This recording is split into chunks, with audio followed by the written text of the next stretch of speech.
এখন তার অনুসারীদের একটু অবস্থা দেখেন। বিশ্বের বড় বড় সেক্টরগুলোর কথা আমি জাস্ট মেনশন করে দিই, politics, economics, finance, military section এবং মিডিয়া। বড় বড় 5-6টা সেকশন। একটা সেকশন আমাকে দেখাবেন যেটা ওদের নিয়ন্ত্রণের বাইরে আছে? এমন কোনো সেকশন নাই। এখানে শিক্ষিত মানুষ যারা তারা আমার কথা বুঝতে পারবে। বিশ্বের এমন কোনো সেকশন নাই যেটা ওদের নিয়ন্ত্রণের বাইরে। ইভেন এই যে প্রযুক্তিগুলো আমরা ইউজ করছি এগুলো সব কিছু ওদের নখদর্পণে আছে। এখন আমাকে একটা কোয়েশ্চেনের উত্তর দেন যে যদি আপনি বিশ্ব রুল করতে চান তাহলে আপনাকে বিশ্বের এই বড় বড় সেকশনগুলোকে রুল করতে হবে না? শ্রীলঙ্কা কি পারবে বিশ্বের অর্থনীতিকে নিয়ন্ত্রণ করতে? পারবে না, কারণ তার নিজের কোনো ইকোনমিক বেস নাই। পারবে কি? পারবে সারা ওয়ার্ল্ডের পলিটিক্সকে নিয়ন্ত্রণ করতে? পারবে না।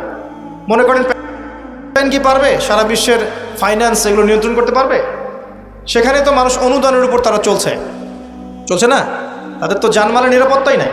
তার মানে যে বা যারা বিশ্ব শাসন করবে এবং তার অনুসারীরা তাদেরকে বিশ্বের বড় বড় সেকশনগুলো তো রুল করতে হবে, তাই নয় কি? সশরীরে বের না হলেও, সে সশরীরে না আসলেও তার ফলোয়ার্স যারা তারা কিন্তু অলরেডি রাষ্ট্র কায়েম করেছে, বিশ্বের বড় বড় সেকশন নিয়ন্ত্রণও করছে এবং ঐক্যবদ্ধ হয়েছে, রাজধানীও ঘোষণা করে ফেলেছে। এবার কি মিলাতে পারছেন কথা যে কোন দিকে আমি ফোকাস করছি?